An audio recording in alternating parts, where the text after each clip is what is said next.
This is the story of a young woman. That was a cuckoo clock. Oh, I see. Who loves her family. Lindsay was always around, and I knew that I could count on her. But not herself. She struggled with her weight. But as she finds love, I, Jason, Take you to be my wife. take you to be my wife. This meant a lot to see that he really cared for her. and starts to love herself, So pretty. You could see her self-esteem just getting higher and higher.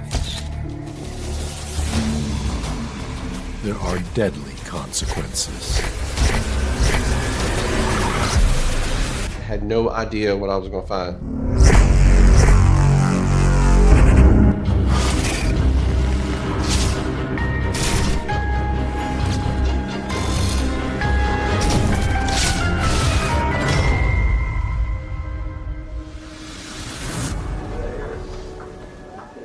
It's September 1985.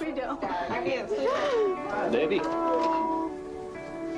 Steve Pilkington and his wife Debbie are overjoyed.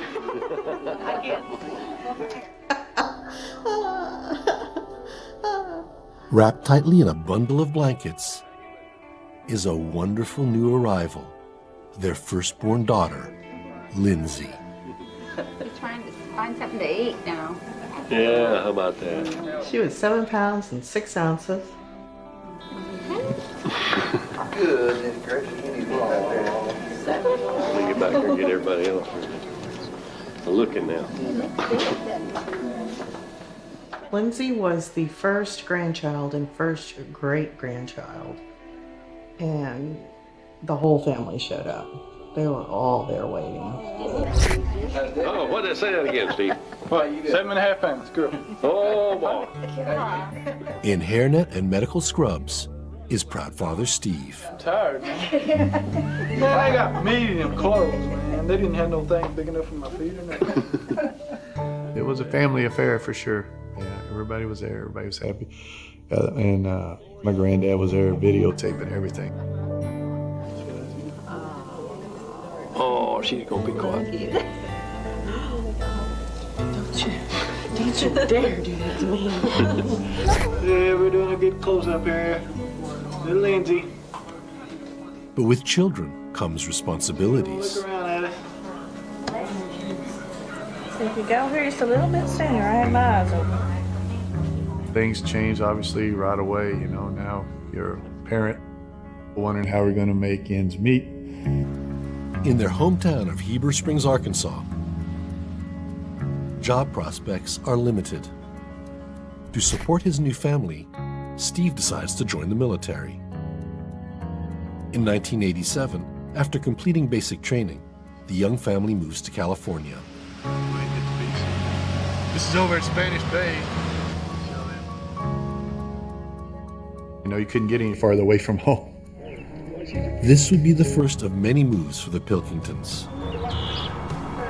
Now, you gonna pee all over. Lindsay!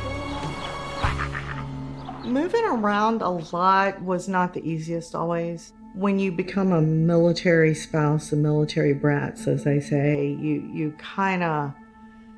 get into that role. What you doing, sis? Yeah. I don't hog the camera, Lindsay. It's 1990, and 4-year-old Lindsay now has a 1-year-old sister, Carista. Hey, Krista, smell for Timothy. Hey, smell. She won't smell. She's picking rats. Despite these heartwarming home videos of the two little girls, I'm gonna do it because I kick. at first, Lindsay's reaction to her new sibling is a little cold. Watch it, Lindsay. I'm over here to ride the motorcycle. Lindsay!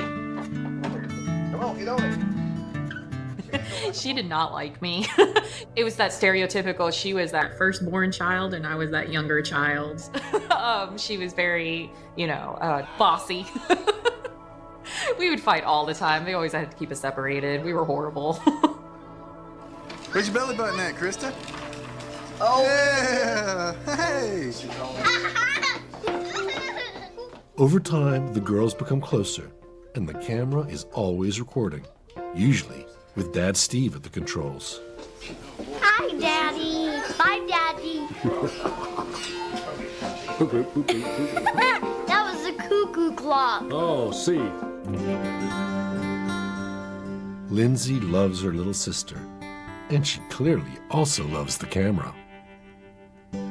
Lindsay would dance around a lot. She loved to be silly. She loved to play. Everywhere Lindsay goes, Karista follows. She was my big sister, and yeah, I always wanted to play with her. And she took up rollerblading, so I wanted to rollerblade, or she learned how to ride a bike, so I wanted to learn how to ride a bike. Lindsay,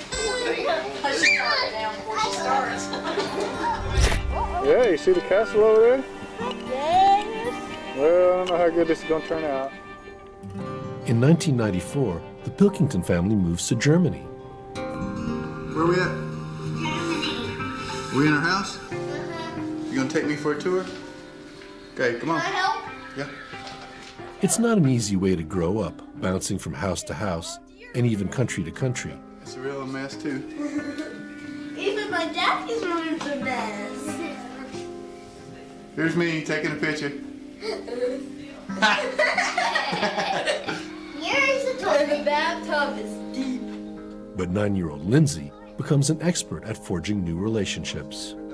Yeah. Lindsay was always more mature, I think, for her age.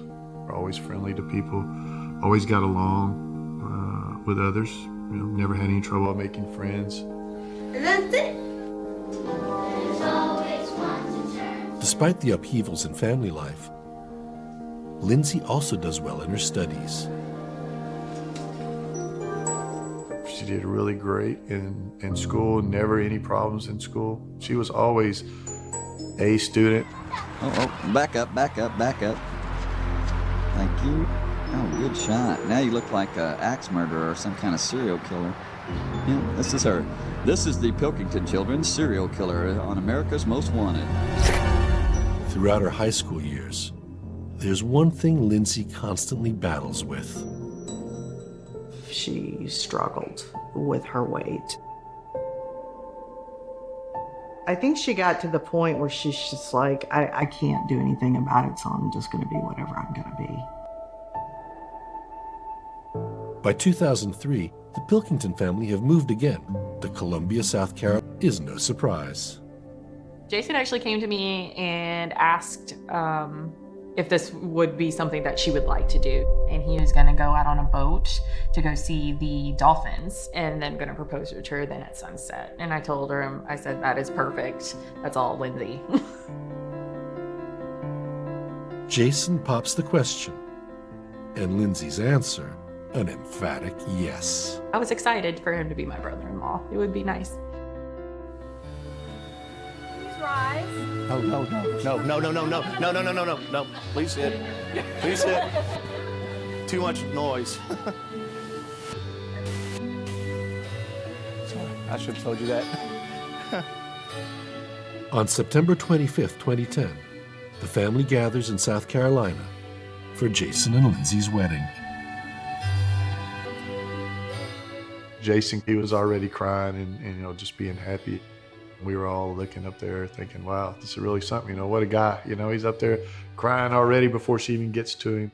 Jason blubbered like a baby. He caught so much crap for that after all that. As soon as she started walking down the aisle, he just started crying wholeheartedly. It just meant a lot to see that he really cared for her and things were going to be good. I, Jason, take you to be my wife. Take you to be my wife. I pledge my love and faithfulness to you. Pledge my love and faithfulness to you. Today, tomorrow, and from this day forward. I, Lindsay, take you to be my husband. I pledge my love and faithfulness. I pledge my love and faithfulness to you today, tomorrow, and from this day forward. Ladies and gentlemen, I am very honored and proud to announce Mr. and Mrs. Lee.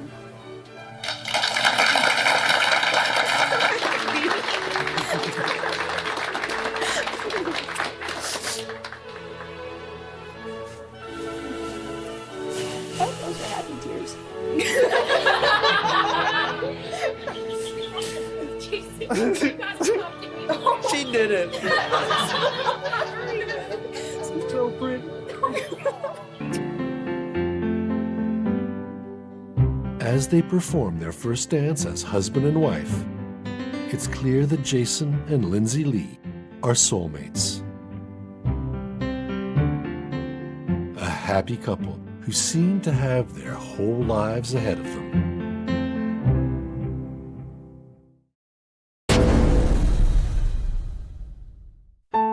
Family is dealing with heartbreak. Just before the wedding, my parents had separated. Lindsay did not take the separation very well at all. It was extremely stressful during wedding time. When the wedding came, it might have been the first time I had seen him since our divorce. All right, Lindsay, if we can get you and your dad up there, I believe Lindsay would like to have a dance with her dad. You know, with the situation that we were in, it was tough on us all, you know, to be there. Kind of strained, but we got through it. Despite the sadness, the newlyweds don't let it affect the happiest day of their lives.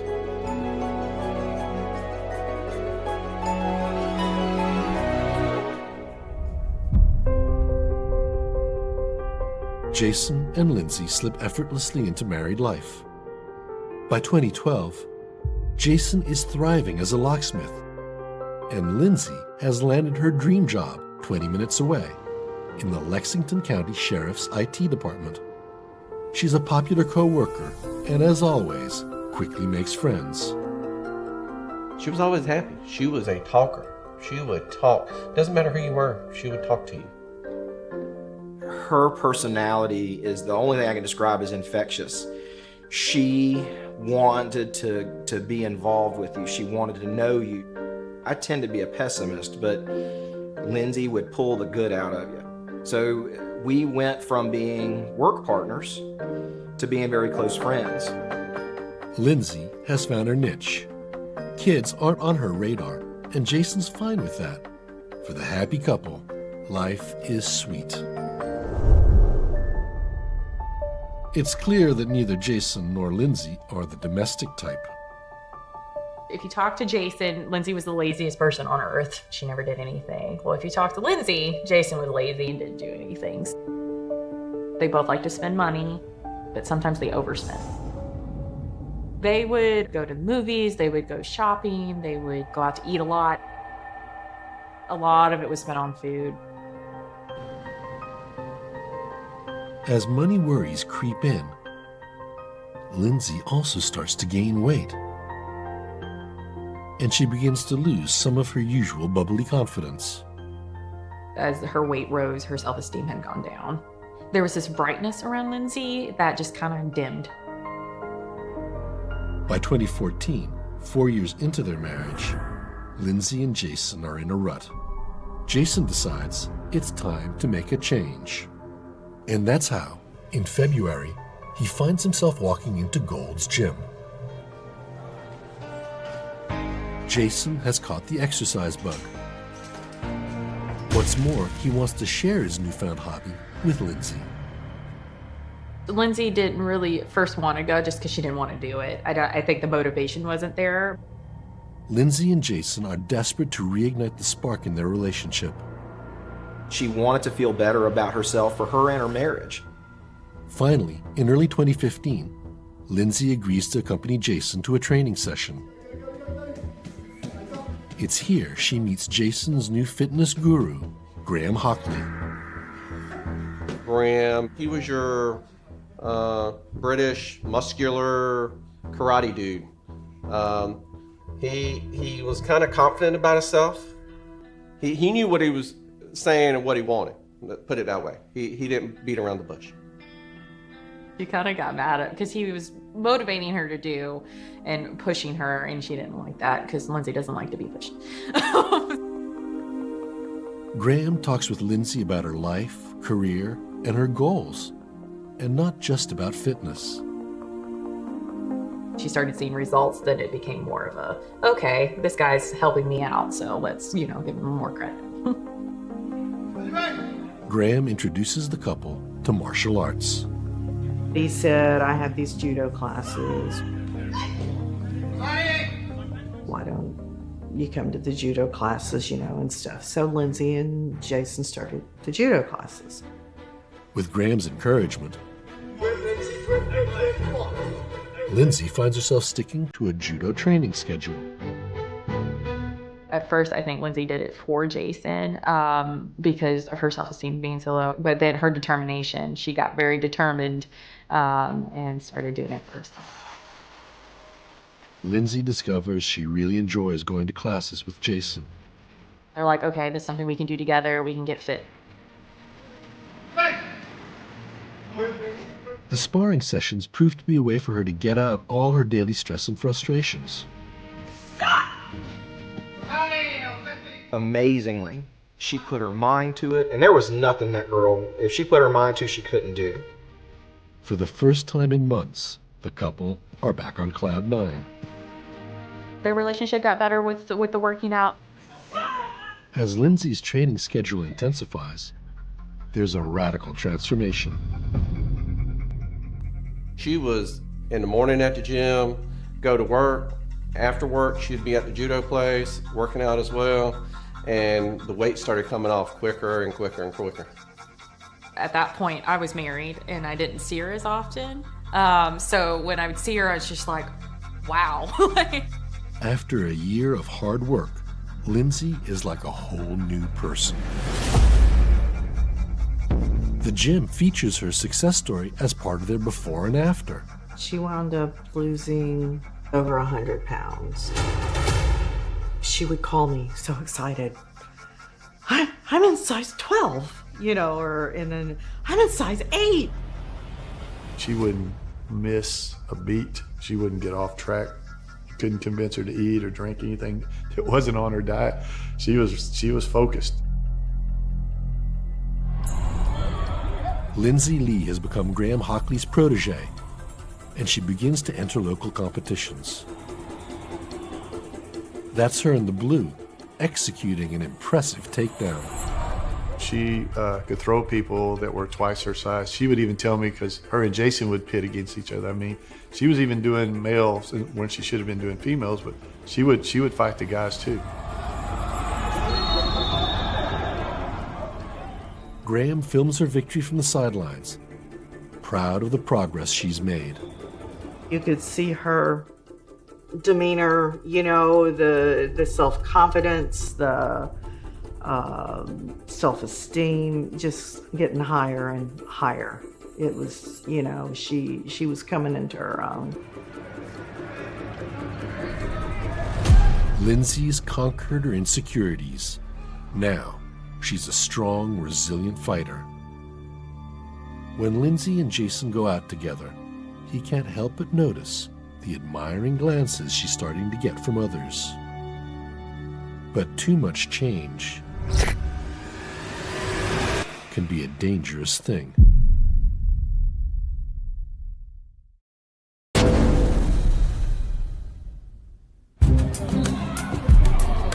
In just over a year, Lindsay Lee has lost over 100 pounds. Husband Jason loves the change in Lindsay. And he's changed too. Now, he wants kids. But Lindsay's not on the same page. They thought they wanted the same kind of things. She said, am I a bad person because I don't want children? And I said, absolutely not. There's nothing that says you have to get married and have 2.5 children and, a dog and a white picket fence. Jason struggles to accept his wife's feelings. The thorny issue of children begins to overshadow the marriage. I guess there was some bumps in the road with that. Between excelling at the Sheriff's Department's IT office and her judo classes, Lindsay's confidence is soaring. Lindsay went from a shyer female who was a little nervous about her looks and how she was, to a self-confident woman who is like, I've got this and I've got it taken care of.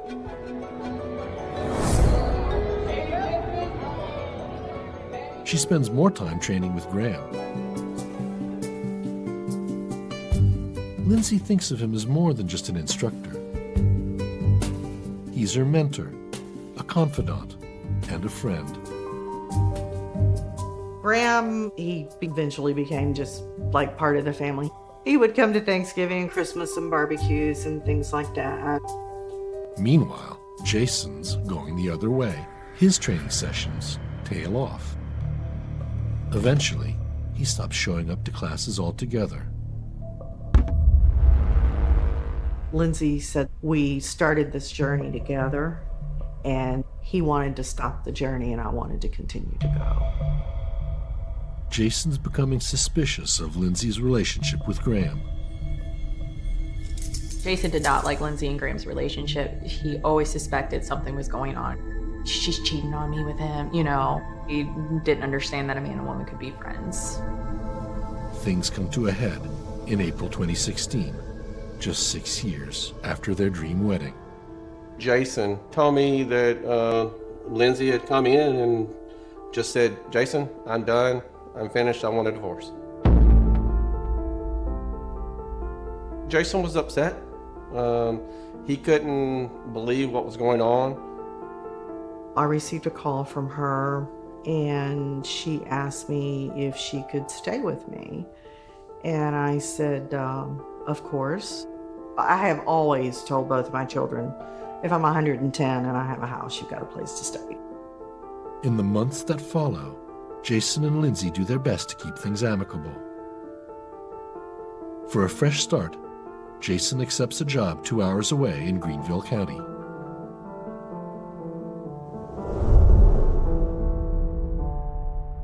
Then, Lindsay gets an unexpected call. He calls and is like, I don't want the house. You can have the house. I'm moving. He tells Lindsay he's moving to an apartment closer to his new job. She didn't want the house, she just wanted out of it, and she would go do her own thing. So when she moved back in, you know, she decided she wanted to fix it up and sell it. Jason agrees and offers to help Lindsay fix the bathroom. And Jason's got some big news.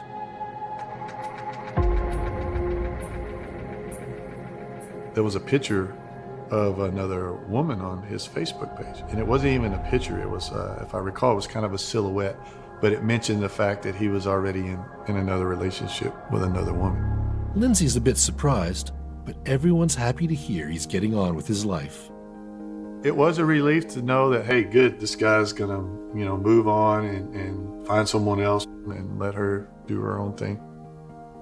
By early March 2017, Jason and Lindsay agree to finalize their divorce the following month. They've made a clean break. March 14th, 2017.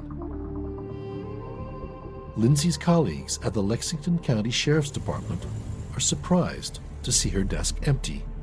Lindsay was one of the very first people who would come in to the office, and it's because of her workout regime at that point. And so when she wasn't there, it was extremely odd. I texted her, called Lindsay to try to get her to answer me. Lindsay's friend and colleague, Shannon, is on patrol in the area. They told me that Lindsay hadn't shown up for work and she's not answering her phone. If I can go check on her, because I was only 10 minutes down the road from her house. Sure. So I get my patrol vehicle and I go to the house, went up to the front door, knocked on the front door, no answer. So I went to go head to the back door. But Lindsay doesn't answer. Hi, you've reached Lindsay Lee with the Lexington County Sheriff's Department. Please leave me a message with your name and number. It's almost instinct. Thank you and have a great day. I knew something was wrong.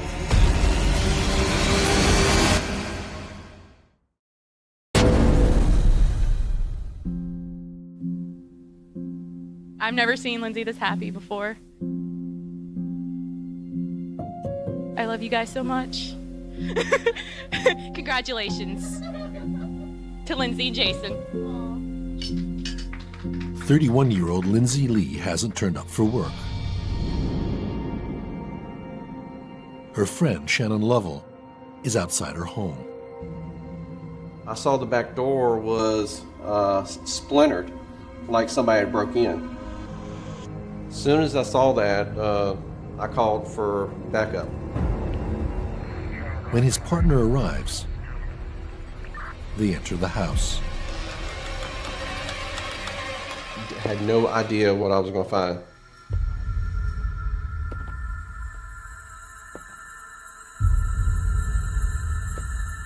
As soon as I pushed in the door, I heard water running. The officers make their way upstairs.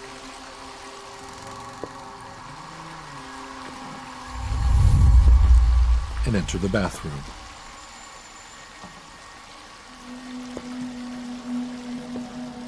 Inside, a shower curtain obscures the bathtub. My partner pulled back the curtain.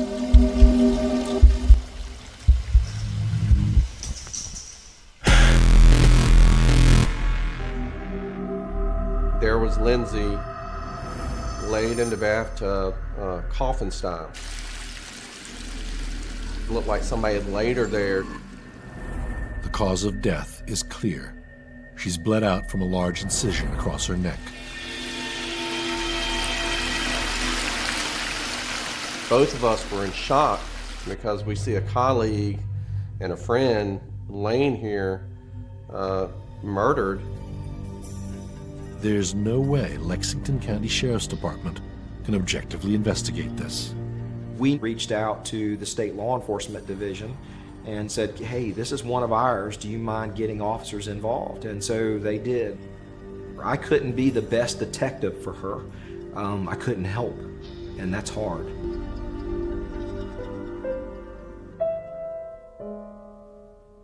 While state law enforcement heads to the crime scene, local officers are tasked with informing Lindsay's family. You just find out your child's gone. I screamed, I'm crying, and I'm not getting it.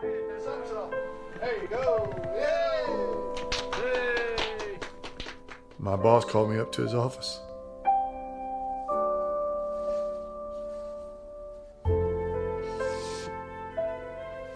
And said something had happened to Lindsay. I just couldn't wrap my head around what happened and why, you know. Although investigators learn Lindsay was on good terms with her soon-to-be ex-husband, they still need to eliminate him from their inquiries. They quickly track him down. He's 2 hours away at his locksmith store in Greenville County. Jason is surprised to see them. He asks them what's wrong. They say Lindsay is dead, and Jason is crying and asking what happened to her.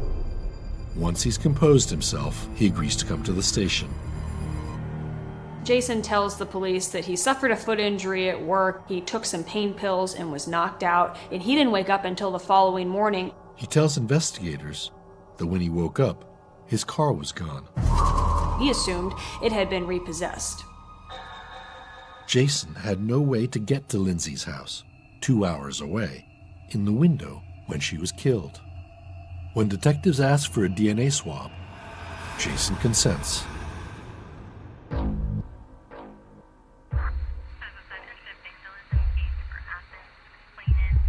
Back at the crime scene, investigators are combing for evidence. There were grocery bags everywhere. It really looked like there had been a struggle.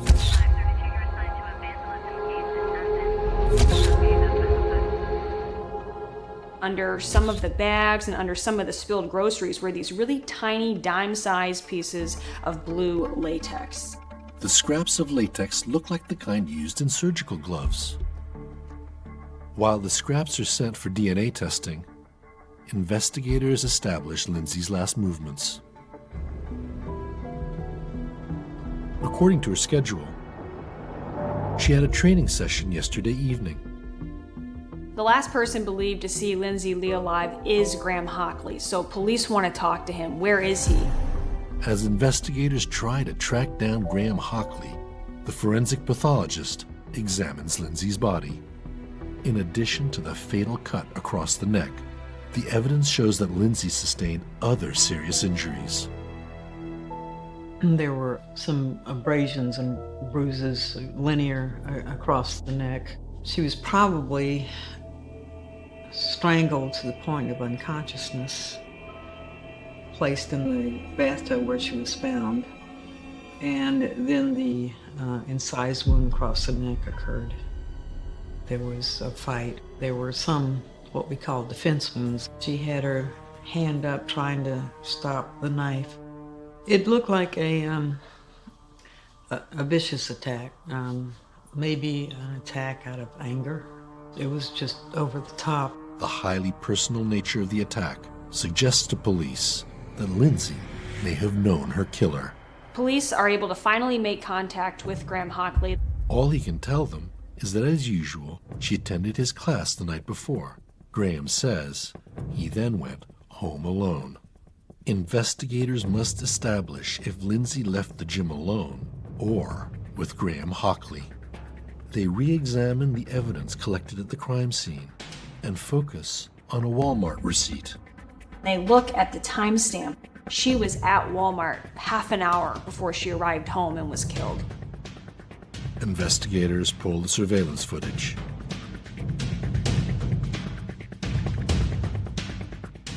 And watch Lindsay's last moments alive.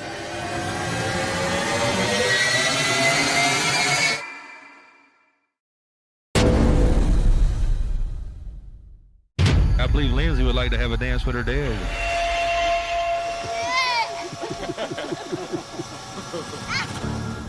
It's been 48 hours since Lindsay Lee was found brutally murdered in her home in West Columbia, South Carolina.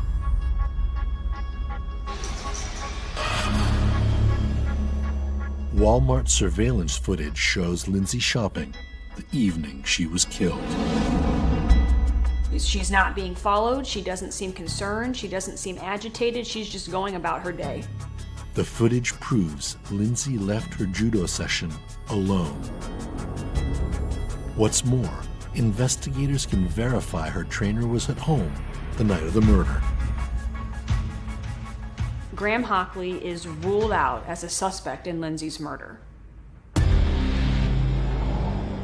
Investigators believe someone must have been lying in wait for Lindsay to arrive home. They now refocus their attention on Lindsay's estranged husband, Jason Lee. Jason's banking accounts reveal his credit cards are maxed out, and he's having serious money problems. He was going to be evicted. His car was being repossessed. He owed Lindsay Lee about $1,300 before the divorce was set to be finalized. It appears Jason Lee had a motive to kill his estranged wife. Investigators hunt for evidence that undermine his claim of being at his home the night of the murder. One day after Lindsay's body is found, a patrol officer reports a strange encounter in a Walmart parking lot. A man matching Jason's description argued with him over why the officer was near his car. The officer also remembers something else about the man. They notice a big scratch on his cheek. Investigators run the plates. And it's Jason's car. The same car Jason told police had vanished from his home. Investigators pull surveillance cameras overlooking the Walmart parking lot. At 5:15 a.m., just hours before Lindsay's body is discovered, Jason's car pulls into the lot. A figure matching Jason's build exits the vehicle. We see a man walk across numerous businesses' parking lots in the direction of his apartment.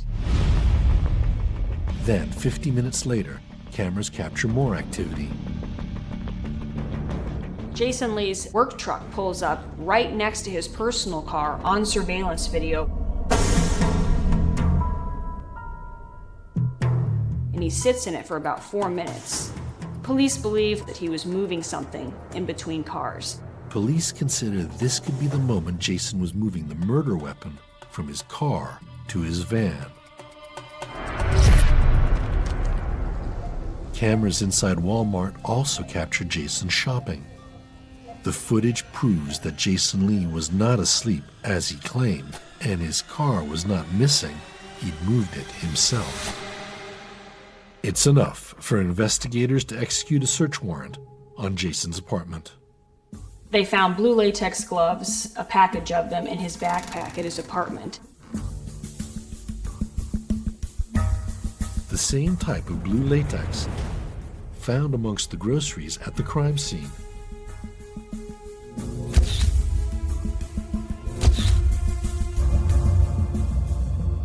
Then, the most damning evidence of all. The DNA results are back, and it shows Jason Lee's DNA is found on all of those blue latex pieces found inside Lindsay Lee's foyer. For investigators, it seals the deal.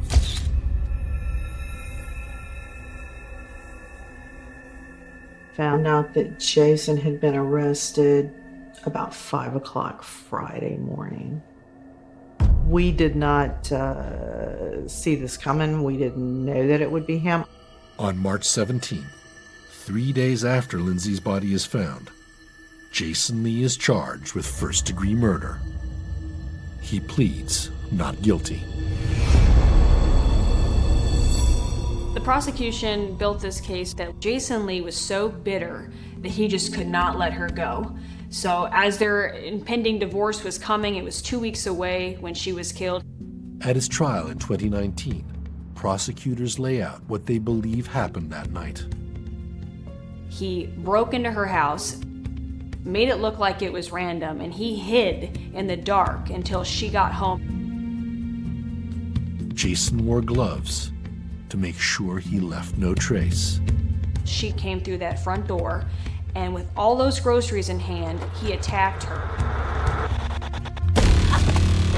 She fought for her life, but Jason overpowered Lindsay.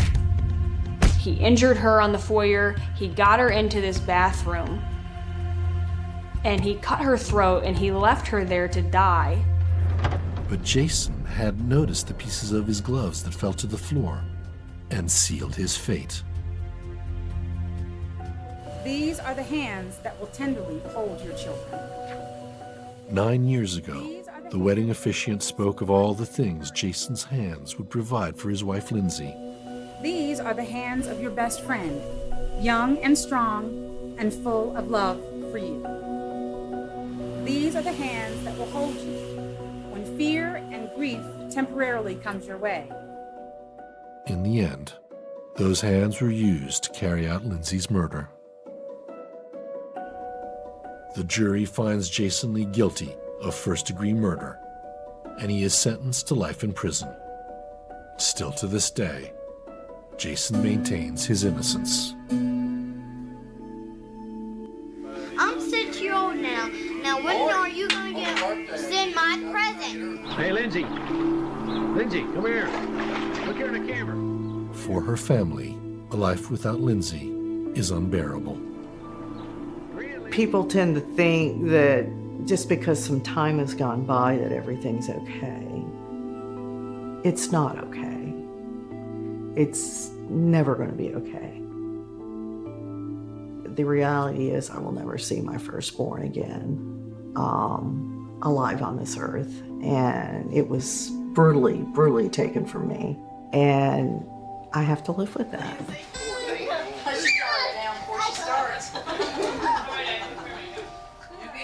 There's this void. It's just they're not there. It's not there, you know. That brightness is gone. Brightness is gone.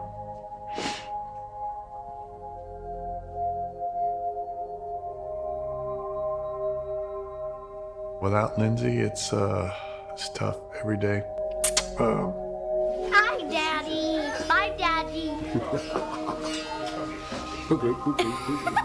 That was the cuckoo clock. Oh, see. It's been walking to her bedroom.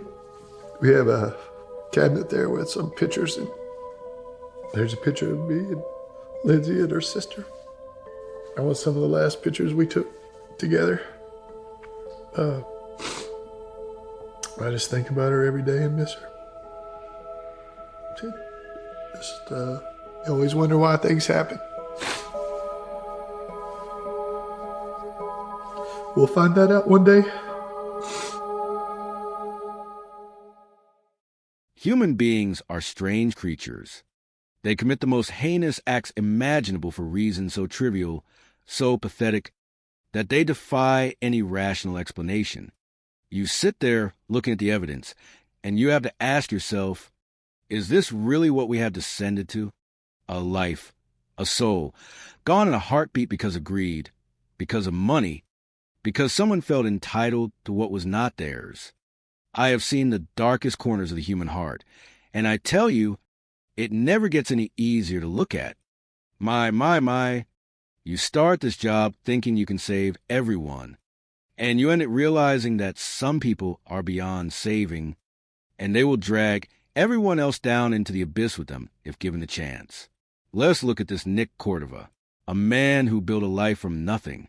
He was a father, a husband, a man who stepped up when the world failed to provide a father figure for others.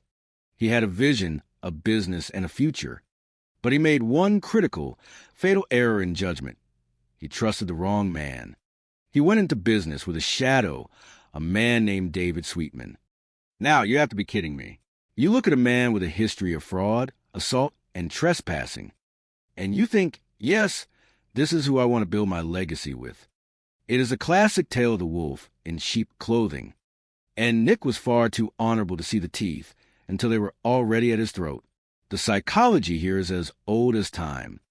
You have a perpetrator who lives in a constant state of deceit, someone who views people as nothing more than assets to be liquidated. Sweetman was not interested in HVAC. He was interested in the payout. The evidence suggests a man obsessed with money, someone who felt the pressure of his own failures closing in. When you have a partner who is worth more to you dead than alive, you have passed the point of no return. You are no longer a business owner. You are a predator. Look at the scene. The timing is too convenient. The peculiar behavior of watching the blinds, the restless pacing, the argument behind closed doors on the very day of the tragedy. It speaks to a man who was waiting for the inevitable. And then the story, the two men in masks, the supposed robbery. It is a fairy tale for the gullible. You tell me you were hit over the head. You were unconscious, yet you somehow managed to stay on the scene, handle a weapon, and present yourself to the police with a rehearsed narrative? I have interviewed hundreds of suspects, and the ones who protest the loudest, the ones who weave the most complex webs of excuses, are almost always the ones standing right in front of you. The victim, Nick, he knew it. He felt the cold breath of betrayal on his neck for months. He told his wife he felt watched. He spoke of hitmen and insurance policies. He was a man waiting for his own execution, trapped in a cage of his own making, bound by a contract that was signed in blood. And poor Alicia, the horror of listening to her husband's final moments through a screen. It is something no human should ever have to endure. Her intuition was screaming the truth, a truth that the authorities, in their cold, bureaucratic indifference, chose to ignore. They looked at the grainy footage, they saw the suspects, and they closed their minds to the orchestrator, sitting right under their noses. It is a tragedy of colossal proportions.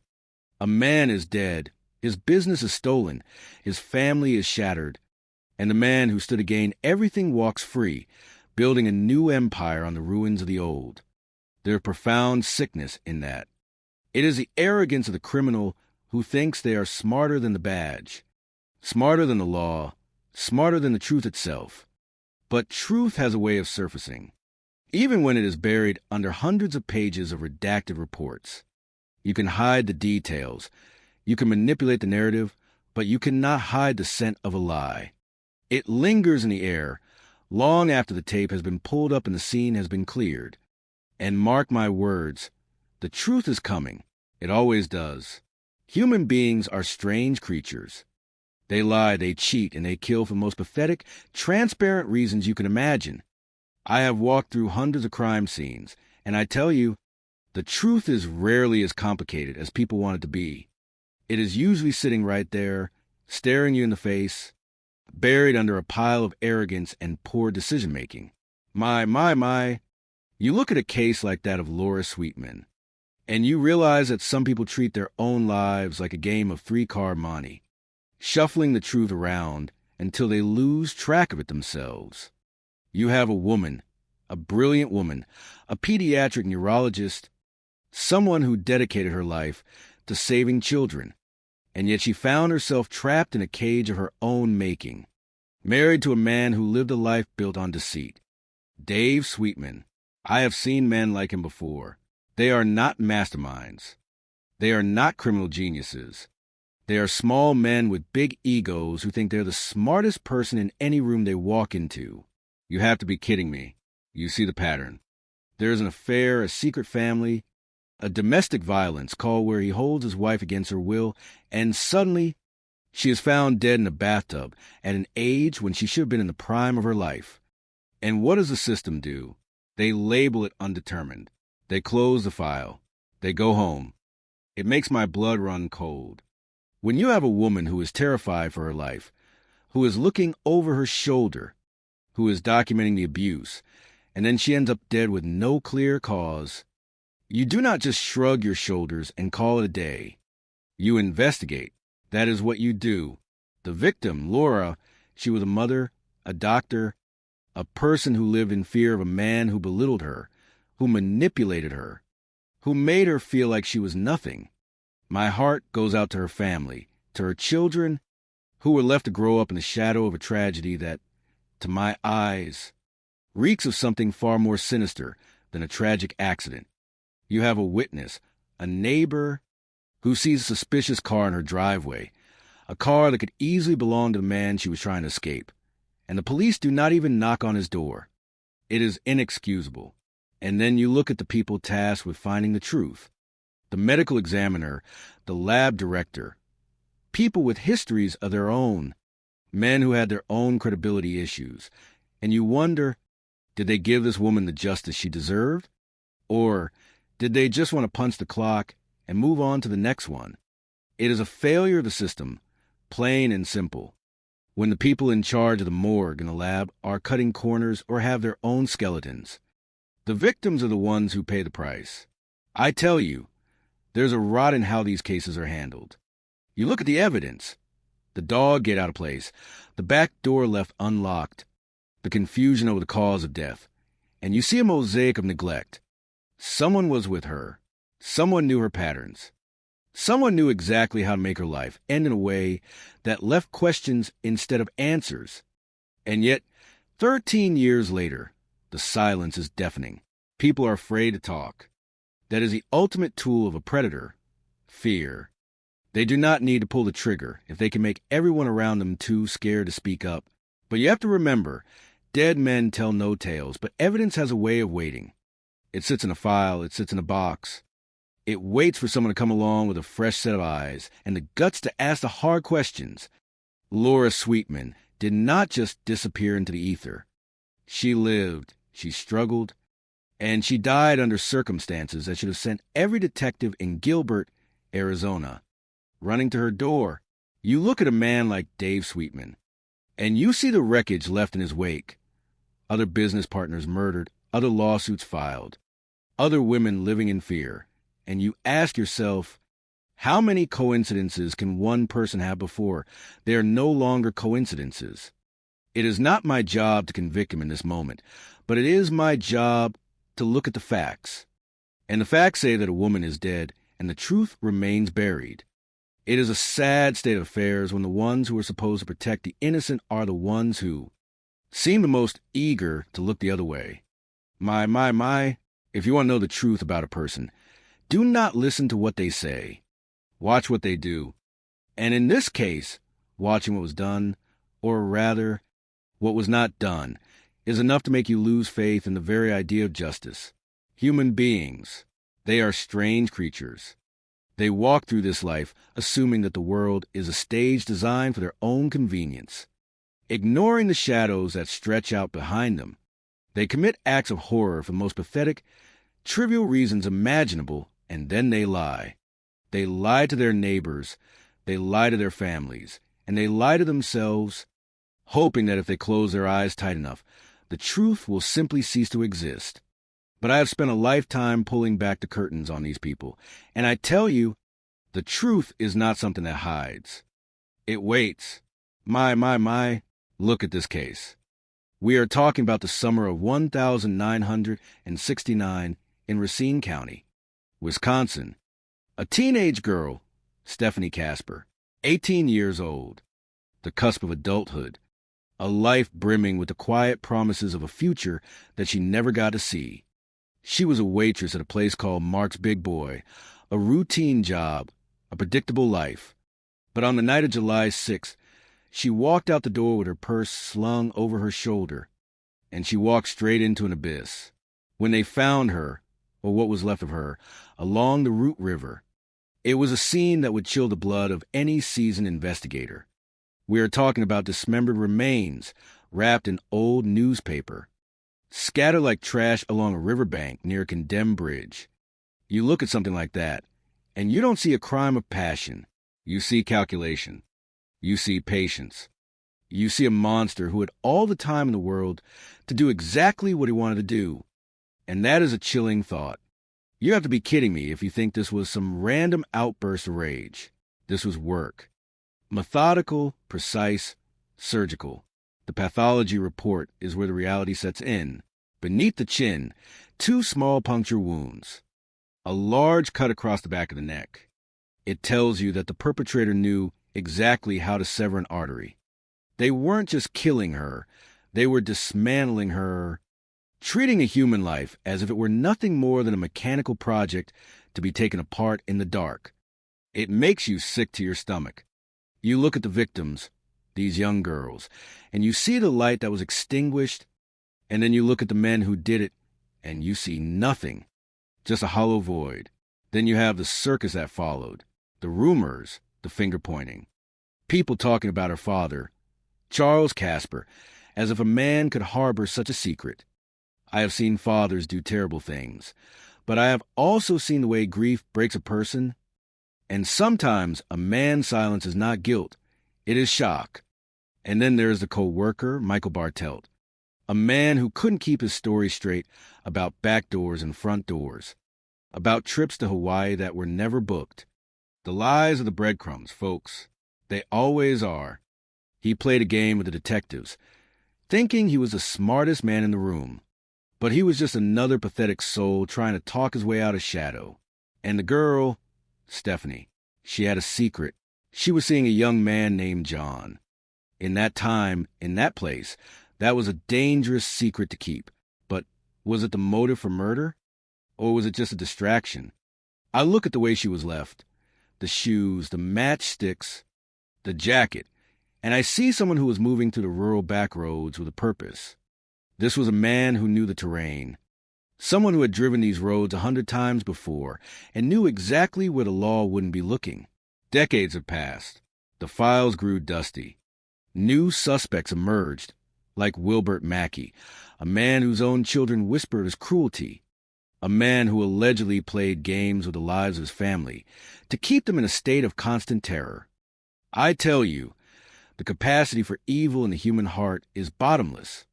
People ask me, why do they do it?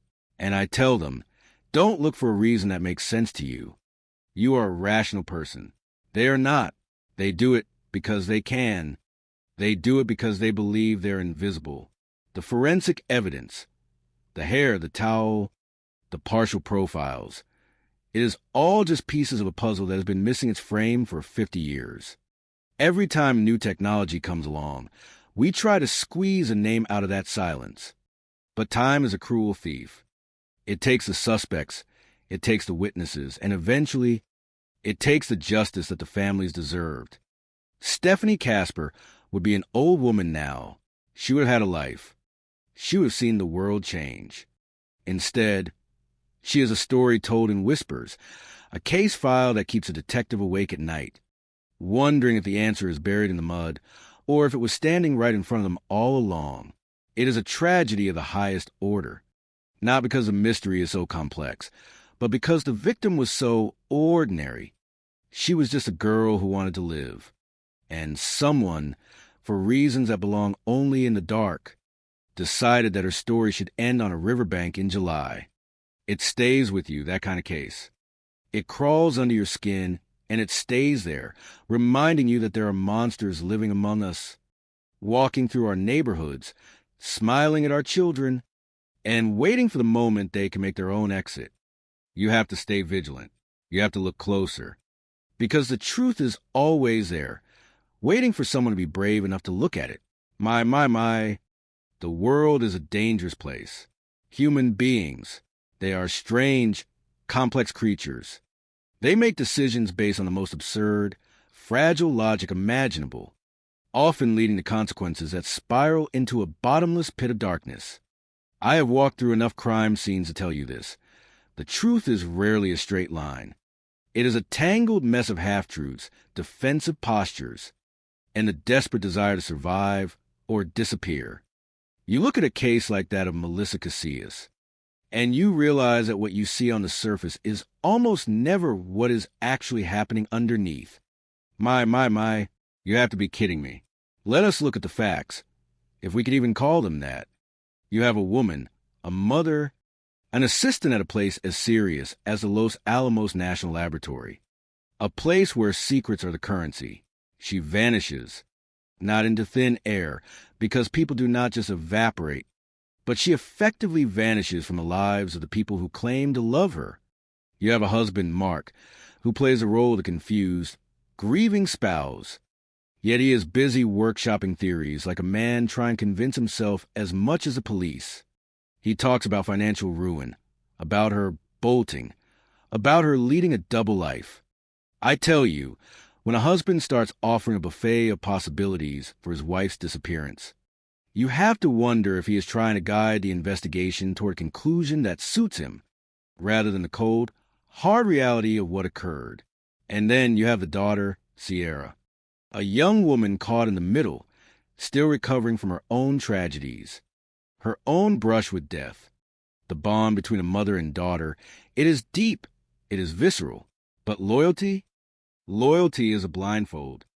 Whether she was manipulated or simply unable to accept that her father might be capable of something dark, her narrative adds a layer of confusing static to this whole affair. When you see a pair of hunting boots in a bedroom with fresh mud, and the husband tries to explain away with a fairy tale about a fish tank and a spider web that turns out to be non-existent, well, you do not have to be a genius to see where the wind is blowing. A drop of blood by the fish tank? My. You do not just find blood in a home without a story, and usually that story is a violent one. The inner life of Melissa Casillas. That is the ghost in the machine. A woman who was reportedly drowning in debt, whose marriage was described by some as a cage built of control and ego. When you're pushed against the wall, when you feel the walls closing in, the financial collapse, the loss of security clearance, the pressure of her daughter's future, you begin to look for an exit. But was her exit a choice or was it forced? The fact that her phones were factory reset, that is an act of intention. It is not something you do by accident. It is the act of someone who wants to sever the tether to their former existence. But why would she leave behind the one person she lived for? That is the question that keeps the investigators up at night. A woman like that, a mother like that, she does not just walk away unless she feels she has absolutely no choice, or unless someone made the choice for her. And what of the husband? Mark presents himself as the victim of a woman who abandoned him. He is aggressive, he is defensive, he is constantly feeding the fire with new, bizarre details, like this phantom friend from Colorado who somehow appears to deliver a $50 graduation gift. It feels like a stage play, doesn't it? Everything is calculated. He keeps shifting the ground, making sure the police are chasing shadows while he maintains his alibi. But an alibi only tells you where a man was at a certain time. It does not tell you what he was thinking or who he was talking to in the hours before or after. You have a man who deals with the truth like it is a nuisance. He denies, he deflects, and he blames. It is the classic profile of someone who is hiding a fracture in their reality. And the victim? She was a woman carrying the weight of a dying life. Whether she was running toward a new beginning or running from a predator in her own home, the tragedy is that her voice was the first thing to be erased. The phones are wiped, the trail is cold, and the people around her are busy fighting over who has a right to mourn. It is pathetic, really. It is the kind of case that makes you lose a little more faith in the nature of man. Everyone is talking, everyone is blaming, but no one is telling the simple, brutal truth. I tell you, there is something missing here, a piece of the puzzle that is being hidden, either by design or by the sheer, blinding arrogance of those involved. You can run, you can hide, you can reset all the technology in the world, but the truth has a funny way of leaving footprints. And these people, they are all walking in circles. My. You see, the thing about human beings is that they're not as transparent as they think they are. They build these little lives, these picket fences, these small-town routines, and they honestly believe they know everyone in their orbit. But then, in the blink of an eye, the mask slips, and you find yourself staring into an abyss that you never knew was right next door. I have spent decades in windowless rooms with men who thought they were smarter than the badge. And I tell you, there is nothing quite as cold as a crime born in a place where everyone is supposed to be safe. You have to be kidding me if you think secrets just disappear in small towns. They do not disappear. They fester. Brittany McGlone was a 19-year-old girl who did what most 19-year-olds do. She worked hard, she had dreams, and she had a boyfriend who, by all accounts, was not exactly the catch of the century. She was working 2 jobs, trying to save for nursing school, the kind of person who is actually trying to pull herself up. And then comes the 4th of May, 2007. She breaks her routine. She stays at her boyfriend Jeff Stogner's house. That simple deviation in her schedule is the thread that unravels everything. You see, when someone is killed in their sleep, it is personal. It is intimate. The perpetrator does not want to just end a life. They want to violate the sanctity of where that person felt secure.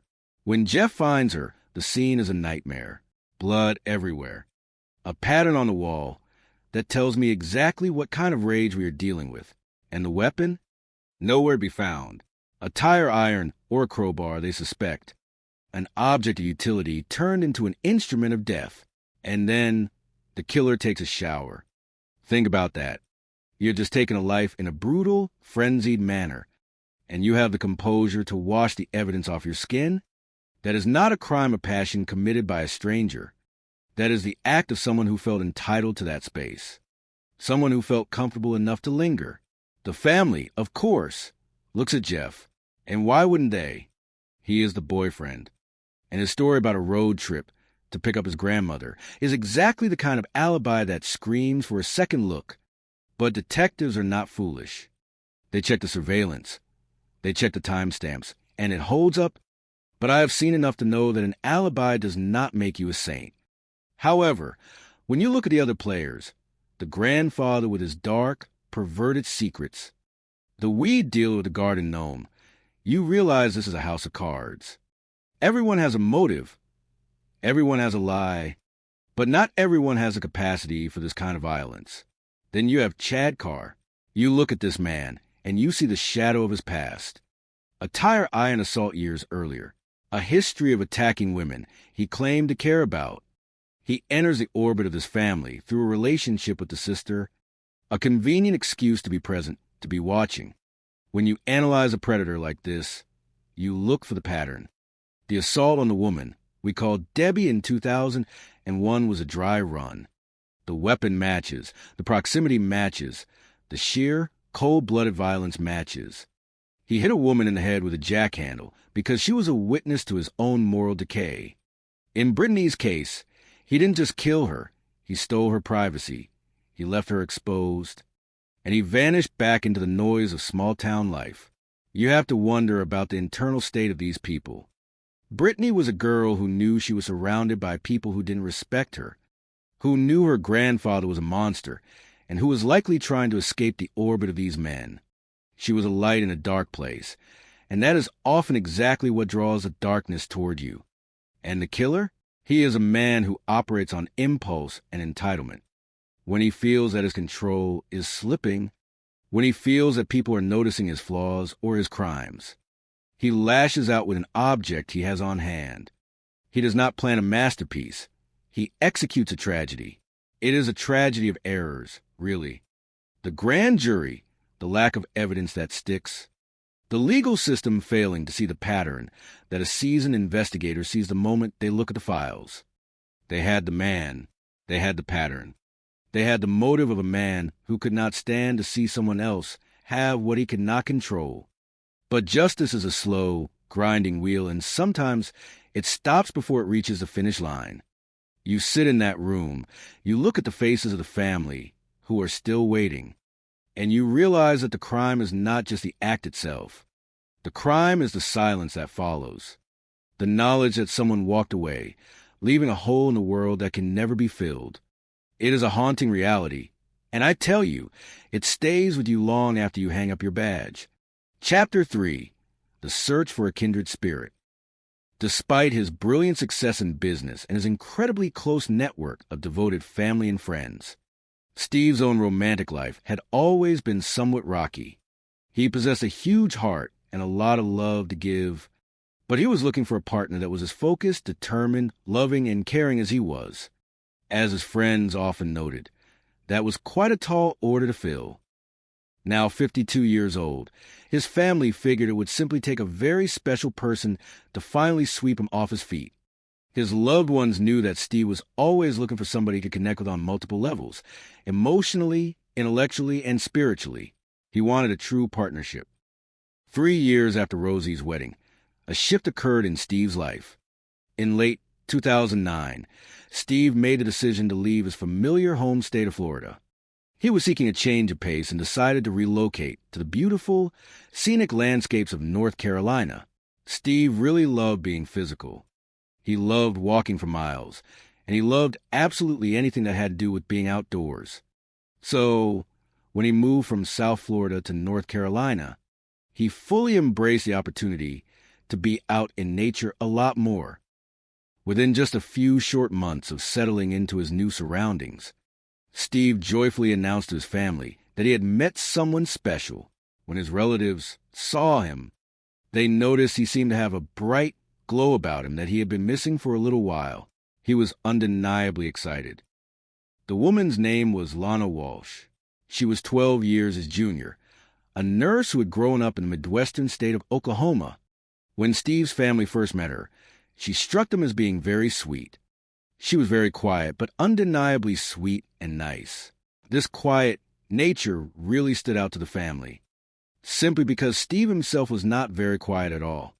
Steve's personality was gigantic, filling every corner of a room, whereas Lana was much more like a gentle wallflower. Despite their glaring differences in personality, Steve was absolutely sure that she was the one he had been waiting for. They were wonderfully affectionate with each other, always walking arm in arm. Steve was constantly hugging her, squeezing her playfully and kissing her forehead. Seeing how happy she made him, Rosie felt overjoyed for her brother. Rosie decided that anybody her brother loved that much, she was going to embrace with open arms. It was not long before Steve asked Lana to move in with him. After they got to know each other quite a bit more, Steve persuaded her to come live with him in the vibrant city of Charlotte. Anyone who knew Steve knew he could be very convincing when he wanted something. Together, they began to build a life. They soon added some new, furry additions to their growing family. The first dog that Steve and Lana got was a beautiful Italian greyhound named Guinness. They instantly fell in love with the sweet breed. And so they decided shortly after that they wanted another one to keep Guinness company. They named the second dog Sadie. With Lana by his side and the dogs at his feet, Steve finally felt that he had found his missing piece. Steve always had magnificent things to say about her to his friends. He affectionately referred to her as his Lana Sue. He simply could not hide the deep feelings he had for her. He was very much in deep, abiding love. His family felt that Steve had found himself well grounded with Lana. It seemed to everyone watching that Steve had finally found a certain sense of peace with her. Steve Clayton had come to North Carolina looking for a change from his old life, and he had found a whole new, beautiful future. Chapter 4. The Dream on the Lake. When Steve Clayton danced with his younger sister at her wedding, he had quietly dreamed of finding his own special someone to share his life with. Now, 6 years after that beautiful Miami wedding, he was finally about to marry the true love of his life, a dedicated nurse named Lana. It was a lovely day in November of 2013. Many of Steve's friends and family members had happily traveled all the way to North Carolina just to be there and genuinely enjoy that magnificent day with him. And true to his nature, Steve made sure it was an incredibly special event for absolutely everyone involved. Lana and Steve's wedding took place right at their lovely house in Charlotte. It was such a beautiful, intimate event. Guests could just see the pure love beaming from both of them. They were radiant. Soon after tying the knot, the happy couple decided to relocate and find their ultimate forever home. They found it just over the border in the neighboring state of South Carolina. Situated perfectly on the serene banks of Lake Wylie, the property was breathtaking. It was like something printed right on the front of a vacation postcard. They purchased a gorgeous ocean blue home sitting on a spectacular piece of lakefront property. It was very lovely, offering them the tranquility they both desired. The couple enthusiastically set about refurbishing their beautiful new home.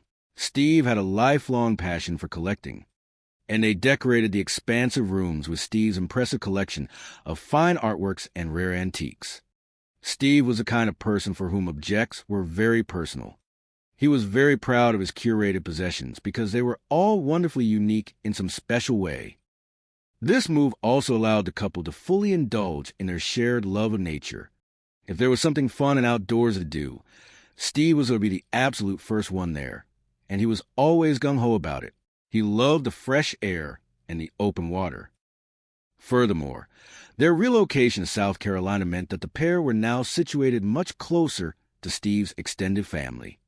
Steve's nephew, Nick French, who had married Steve's niece in 2010, lived nearby.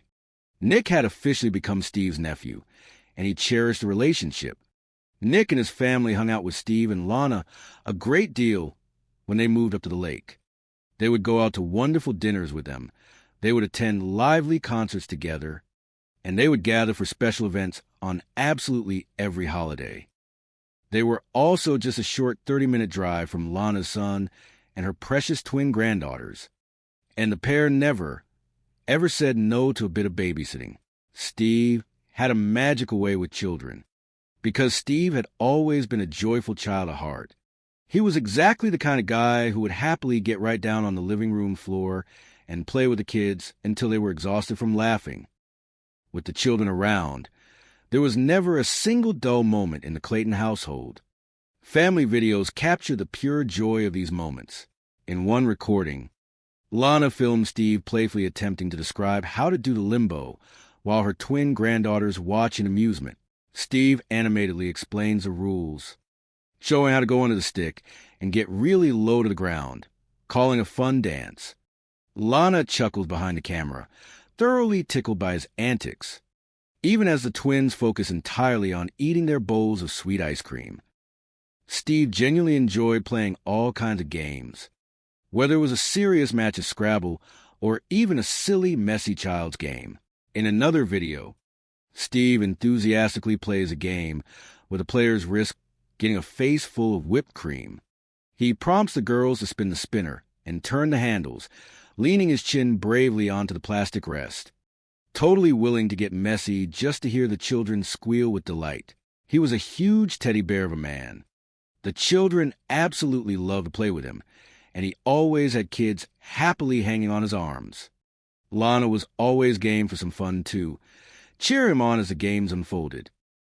5 wonderful years into their marriage, Steve and Lana appear to the whole world to be absolutely thriving. Chapter 5, The Sudden Shadow. The idyllic life on the lake continued smoothly until a sudden shadow fell over the household. In June of 2018, the vibrant, energetic Steve suddenly fell mysteriously ill. He complained to Lana that he felt terribly dizzy, suffering from what he believed to be a severe bout of vertigo. He mentioned that his ear hurt badly and that he felt deeply nauseous. The illness struck him suddenly while he was out in the fresh air. He started getting sick right there in the yard. Lana felt really bad for him. She knew that he had experienced minor issues with vertigo in the past.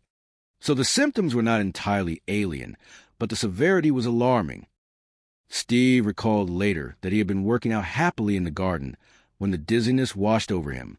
He felt nauseous, his head ached, and he genuinely thought that perhaps he had just gotten a bad case of sunstroke from working too hard in the heat. Relying on her professional background as a nurse, Lana determined that the absolute best thing for Steve was immediate bed rest. Steve remembered going upstairs and laying down in his bed. According to his later recollection, the very next time he opened his eyes, a staggering 36 hours had mysteriously passed. Highly worried about this unusual event, Rosie called Lana on the telephone to see if her sister-in-law could explain Steve's frightening mystery illness.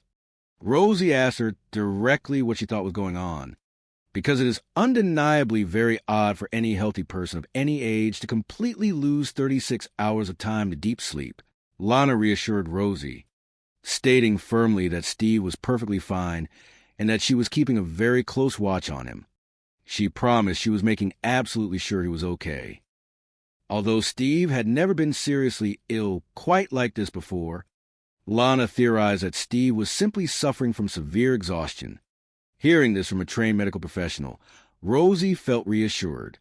She was glad that Lana was there in the house to take care of her brother in any way that she possibly could, especially given her extensive knowledge as a registered nurse. The family concluded that perhaps Steve's larger-than-life, non-stop energy was finally starting to catch up with his physical body. And remarkably, just 2 short weeks later, it truly appeared that Lana's dedicated home treatment had worked perfectly. Steve seemed to be right back to his old, energetic self. To celebrate his recovery in the summer holiday, he threw a massive, joyous party for the 4th of July. That summer party was just as incredibly great as absolutely every other party the family had ever attended at the beautiful lake house. Steve was his normal, highly affectionate self. Absolutely everybody in attendance had a truly great time. Videos from the event show Steve happily dancing with Lana as they celebrate the holiday in high style. He grabbed Lana right away for a dance, and the rest of the family simply followed suit and all joined on the fun. Relatives remember fondly watching the couple hug, watching Steve kiss his wife, and noting that they looked to be completely, hopelessly in love. Things were good at the Clayton home. Not a single person present doubted that Lana and Steve's lives together were going to be wonderfully happy and remarkably long. Chapter 6, The Fall. The warmth of that summer celebration was brutally shattered just a few weeks later. On July 21st, 2018, an urgent emergency call came into the York County 911 dispatch center. Police units were immediately dispatched and arrived rapidly on the scene. Body camera footage recorded by the first responding officer, Sergeant Day, captured the solemn moments as law enforcement entered the beautiful blue home. As the officers walked to the grand front door, they were met with a tragic sight. There was Steve Clayton, lying right at the bottom of the home's grand, sweeping staircase. Tragically, at that point, the vibrant man was already gone. He was deceased. The officers on the video can be heard whispering and talking in very low, respectful voices. This was because Lana Clayton was sitting just around the corner in the living room, appearing utterly distraught and crying heavily. The officers wanted to maintain a professional decorum and did not want to say absolutely anything that might be further disturbing to the grieving widow. Sergeant Day knew he needed to have a gentle but thorough talk with Steve's wife to find out exactly what had transpired that morning. Approaching her softly, he introduced himself, stating he would be there for just a little while until the county coroner arrived to handle the transport. Lana, maintaining a polite demeanor even in her grief, assured the officer she was fine and offered to stand up, not wanting to make him uncomfortable. Lana proceeded to tell Sergeant Day her account of the events. She explained that Steve had been suffering from terrible dizziness for 2 whole days. She stated that Stephen had been very ill with a returning bout of vertigo. According to her narrative, she had found him on Thursday morning. He had stood up, gotten very dizzy, and collapsed. She told the officer that she had to physically help him upstairs to their bedroom, and since that specific time, he had not been back downstairs at all. Sergeant Day asked for clarification, inquiring if she had been outside working when the fatal incident occurred. Lana confirmed, saying she was mowing the green lawn real quick, and when she finally came back inside the house, she found that he had fallen down the stairs. She expressed deep sorrow, explaining that she had tried to place a soft blanket underneath his body, but found she could not do much else. It appeared to the officers that despite her extensive medical training, Lana had been completely unable to render any life-saving aid to Steve. The initial assumption was that she had panicked, knowing she could not do anything further to help her husband, and had immediately run outside when she heard a passing motorcycle to wave someone down and get them to call 911. The tragic news spread quickly through the family. Nephew Nick French was actually on duty working as a police officer in his own jurisdiction when he received the devastating call. His mother called him, her voice shaking, and simply said that Uncle Steve had died. Nick was struck with profound disbelief. Intellectually, he knew the news was real, but emotionally, it simply did not sink in right away. He rushed down to the lake house as quickly as he possibly could. The entire drive there, his mind raced with 2 agonizing questions: how and why? For Rosie, receiving the news was world-shattering. The phone rang, and she saw that it was her nephew calling. When he told her that Uncle Steve had died, she refused to believe it. She felt it was simply not possible. How could her strong, vibrant hero possibly be gone? She could not believe it. With Rosie living 700 miles away, it fell to Nick and his local family members to immediately rally around Lana at the lake house. Nick felt awful for her, knowing how much she had loved Uncle Steve.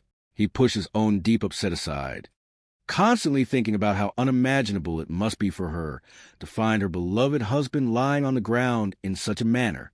Lana kept repeating her theory to the family, stating over and over that she thought he had fallen down the stairs, expressing how horrible it was and hoping he had not suffered.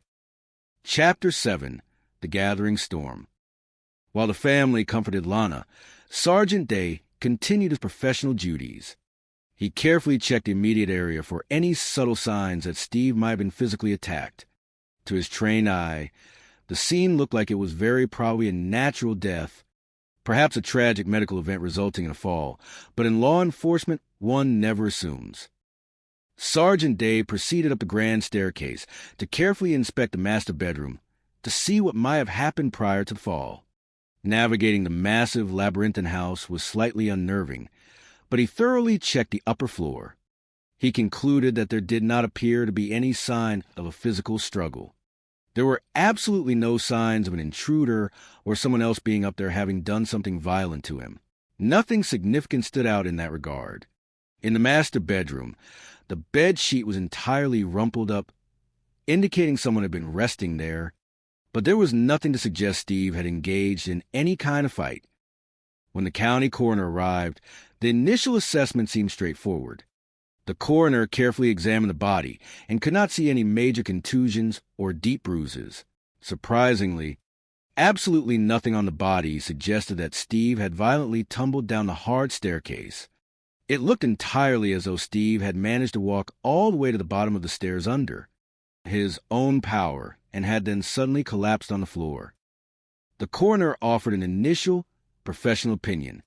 She believed he had suffered a massive heart attack. When asked what specific evidence led to that particular opinion, she noted the unique coloration of his face. There was a distinct blueness that went straight across the top of his chest, almost forming a solid line. The coroner explained that such discoloration is oftentimes a strong physical indication that a person may have experienced a fatal heart attack. Back in the living room, Sergeant Day gently shared with Lana what the authorities believed had happened. He explained that when he walked to the top of the stairs, he noticed the thick carpet on the staircase had a distinct direction to its fibers, allowing him to clearly see descending footprints. He theorized that Steve had likely walked to the bottom of the staircase himself. He kindly advised Lana not to dwell on the terrifying thought of him violently falling down the stairs. Lana expressed her total bewilderment, saying she did not know how he made it down or what he was possibly thinking, ultimately concluding sadly that this was simply the day God had chosen to take him. While Lana digested the official news, Nick and his devoted family began the solemn task of helping to clean up the house. They wanted to make the home comfortable enough for her to sleep in, knowing she was going to be entirely exhausted and had to spend a lonely night there. However, as they began to tidy up, they were profoundly shocked by what they discovered in the master bedroom. When they walked upstairs, they immediately noticed an overpowering, foul smell permeating the room. It was the undeniable smell of human filth, a strong mixture of excrement and urine. Looking around for the source, they focused on the rumpled bed. Pulling back the covers, they found huge, dark urine discoloration spots soaking right through the middle of the mattress. This deeply soiled mattress instantly raised serious questions in Nick's investigative mind. He calculated the sheer volume of urine it would logically take to soak so deeply through such a thick mattress. He concluded with horror that his Uncle Steve must have been lying there, going to the bathroom in this bed, for several days straight. Repulsed by the unsanitary condition, the family immediately decided they had to get the ruined mattress out of the room. It was heavily soiled and extremely heavy. They could barely manage to pick it up. Struggling, they finally took the mattress and tossed it completely out of the house. The discovery disturbed them deeply. When Rosie finally managed to talk with Lana on the telephone later that evening, she gently pressed for details. She asked Lana exactly what had happened. Lana repeated that he had not been feeling well for a few days. Rosie, thinking of the mattress and the timeline, asked pointedly why Lana had not called absolutely anybody for help, or at least let somebody in the family know he was so sick. Lana deflected, simply stating that she thought he was finally starting to feel better. Furthermore, Lana claimed that Steve had not called anyone himself because he had been sleeping very heavily and had mysteriously misplaced his cellular phone a whole week earlier. She claimed that the device had been missing for several days. This detail immediately struck a harsh, discordant note with Rosie. Her brother was a busy man who was never, ever without his phone. He was practically always attached to the device. It went absolutely everywhere with him. It was exactly at that moment, listening to Lana's excuses, that Rosie felt a deep, chilling intuition. She felt strongly that something very sinister was going on, even though she did not yet know exactly what it was. Chapter 8. Searching for the Truth. The days following Steve's passing were fraught with tension and unanswered questions. Steve's sister Rosie, still reeling from the shock, asked his widow Lana about his last will and testament. Steve and Rosie had talked many times over the years about exactly what it was that he wanted to do when his time eventually came. He had explicitly stated his desire to be buried in a beautiful, specific cemetery back home in Fort Lauderdale, Florida. However, when Rosie asked Lana about executing these final wishes, Lana bluntly stated that there was absolutely no will. Furthermore, Lana had already rapidly made her own final arrangements. Without consulting the wider family, she decided that Steve was due to be cremated immediately, and she began planning a memorial service at the house. On August 4th, 2018, Lana held a memorial service for Steve at their lakefront home. The atmosphere was highly emotional and incredibly tense. Absolutely everybody in attendance felt such a deep, profound connection to Steve, and it was tremendously hard for anyone to stay calm. Even though the gathering was officially supposed to be a joyous celebration of his vibrant life, the guests simply could not help but feel the deep, crushing sorrow that permeated the air. Family members spoke eloquently, stating that if there is ever any space where it is perfectly okay to be sad and to cry a little bit, a memorial is that time. They acknowledged that it was okay to celebrate a life wonderfully lived while simultaneously feeling brokenhearted. Yet, amidst the tears, the family was met with another jarring surprise. They discovered that Lana had already hastily started to clear out Steve's personal belongings. She had already begun taking absolutely all of his nice clothes and all of his cherished personal items, and she claimed she had donated them all to the Veterans Affairs charity. Rosie was practically knocked right off her feet when she opened the closet doors. She stared in absolute shock at the massive number of empty wooden hangers swinging lightly in that huge closet. There was not a single stitch of his clothing left behind. Furthermore, she noticed that a lot of his expensive watches were completely missing. A lot of his fine jewelry was gone, and most distressingly, his cherished wedding ring was completely missing. Coupled with Lana's highly dubious claims about Steve not possessing a will, these rapid actions raised massive, glaring suspicions among the relatives. Having a will was something that Steve, an intelligent man, had discussed with Rosie and many other people. He always stressed how incredibly important it was to make absolutely sure that everything was kept in perfect order. To the family, there was absolutely no logic to be found in the idea of a meticulous accountant, a person who was famously rigorous with his vast finances, simply not having a legal will. The family convened privately. They realized they were all entirely on the same page. They knew in their hearts that something terrible was going on behind the scenes. Acting on this strong collective intuition, they immediately contacted the county medical examiner's office. They pleaded their case, officially requesting that the state please perform a full autopsy on Steve's body. They insisted that at the very least, if a full autopsy was not possible, the examiner absolutely must run a complete toxicology screening.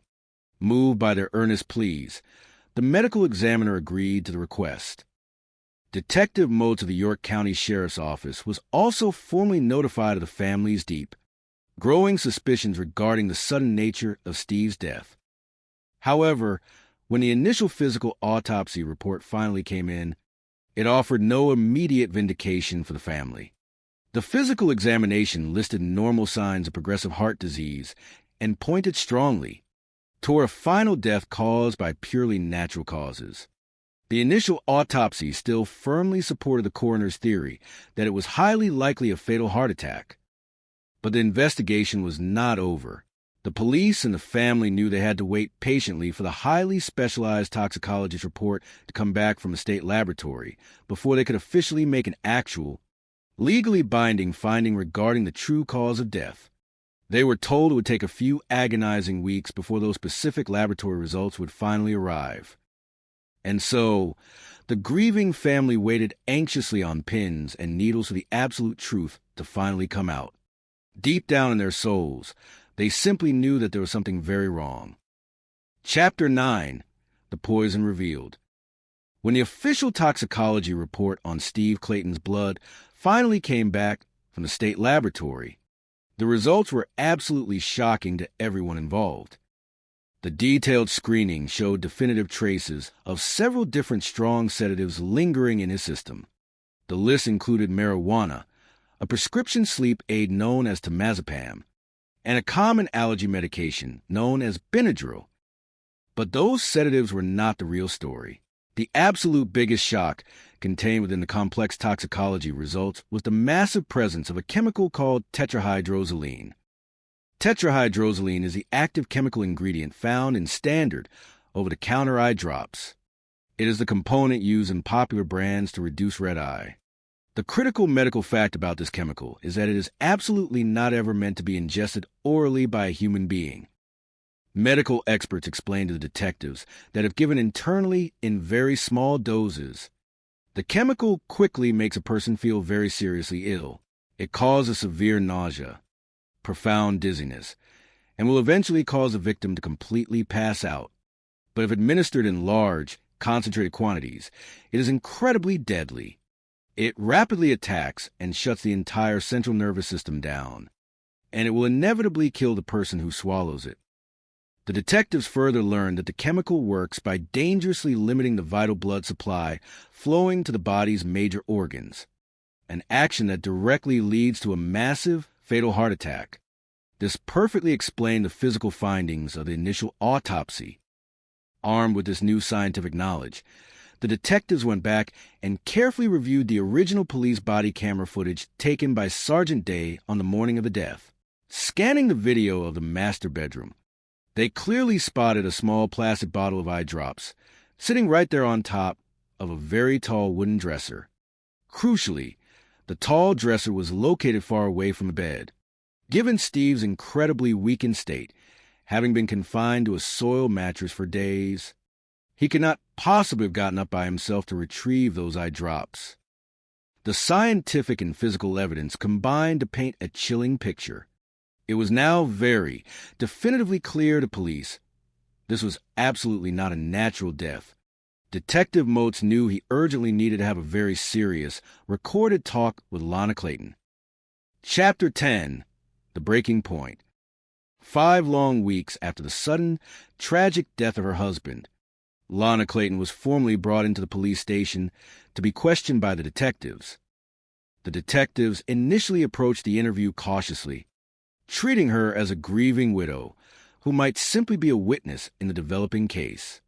They gently told her they wanted to know a little bit more about the specific medications that were officially found in Steve's blood. Lana rattled off a long, prepared list of benign things, stating clearly that she knew he took Benadryl. However, in her extensive list of medications, there was absolutely no mention whatsoever of the chemical from the eye drops, the exact drug that had slowly killed Steve. The detectives knew exactly how dangerous this poison was. The chemical is entirely colorless. It is completely odorless, and it is completely tasteless. These 3 specific traits make it the absolute perfect, insidious weapon to use if an individual secretly wants to poison someone without their knowledge. The recorded level of the chemical found deep in Steve's blood was so incredibly high that it was mathematically clear that it was a direct cause of his death. It was a purely lethal level, absolutely no matter what way anyone tried to look at the data. The detectives decided to press on, abandoning their gentle approach. They bluntly informed Lana that somehow or another, a very large amount of the eye drop chemical was discovered inside his internal system, and they firmly stated that this was exactly what they were trying to get to the bottom of right now. Caught off guard, Lana tried to pivot, offering a bizarre explanation. She claimed that she knew he purposefully put the eye drops right into his daily coffee. She insisted that he put the drops in there absolutely every single day. When the detectives asked her what exactly she knew about the effects of swallowing the chemical, she hesitated before replying that she knew it makes a person have severe diarrhea. Following this statement, there were basically 2 main theories that the police were now seriously considering. Number 1, he was intentionally poisoned, meaning there was definite foul play involved. Number 2, he somehow ingested the massive amount entirely on his own, whether it was intentional or completely unintentional. Seeking a possible motive, the police probed deeply into the reality of Steve and Lana's private marital relationship. They asked her directly how her life at home had truly been. Lana immediately changed her demeanor, playing the role of a victim. She claimed that sometimes they would have a lot of fun and everything was great, but then sometimes she felt she was constantly walking on eggshells. She exaggerated, stating she was on eggshells absolutely all the time. Lana falsely claimed to police that her husband Steve secretly possessed a very dark side. She alleged that he could be really incredibly nasty to her. When the detectives pressed her to describe exactly what this nasty version of Steve looked like, she claimed he was highly verbally abusive. She alleged he was constantly calling her terrible names. When asked for specific examples of what he would call her, she offered vague answers, claiming he called her stupid or a bitch and just all kind of terrible things. She claimed she could see his anger constantly escalating, forcing her to simply try and stay totally out of his way. After Lana's initial interview concluded, the detectives immediately ordered a comprehensive search warrant for the massive lake house. The forensics team swarmed the property. They were intensely looking for any unwashed cups or drinking glasses that might still have a microscopic chemical residue hidden inside them. They were desperately looking for absolutely anything they could find that would help them definitively determine what physical vessel could have caused this poisoning. They also searched meticulously for any written document or diary that would actually prove there was any real trouble or abuse happening in the marriage. But surprisingly, during the exact time that the extensive search was actively occurring at her house, Lana unexpectedly contacted the police. She told an officer that she urgently wanted to speak once again with Detective Motes. Detective Motes brought her back in and carefully recorded absolutely everything Lana had to say. Lana began by returning to her fabricated story of abuse. She stated that she had told him a little bit about Stephen earlier, but claimed that his behavior was actually much worse than what she had initially described. She flatly accused him of being both verbally and physically abusive. She painted a picture of a man whose anger constantly built up inside, claiming she would accidentally do something minor that would irritate him to the extreme point where he would just suddenly explode. Then, she shifted her narrative to the days leading up to his death. She recounted the incident which she had originally believed was about a vertigo. She claimed she was dutifully taking care of him and doing everything a nurse should do, but admitted she was still feeling so incredibly angry at him inside. She then recounted a sinister conversation, stating that a nurse girlfriend of hers at work had once told her a secret. If you ever really want to get even with somebody, you just put some eye drops straight into their drink, because it will reliably cause severe diarrhea and discomfort. It was exactly at that tense moment in the small interview room that Lana finally dropped a massive, undeniable bombshell. She confessed that when she saw that small bottle of eye drops sitting right there on the table, the vindictive idea just came right back to her. She admitted that she just took the plastic bottle and purposefully squirted the clear liquid out. When the detective immediately asked her exactly what she squirted the liquid into, she replied quietly that she put it straight into his drinking water. The detective pushed for the exact dosage. He asked if she knew the full amount she had used, or if she had just squeezed it lightly. Lana admitted that she thought she had actually put the entire contents of the bottle right into the glass.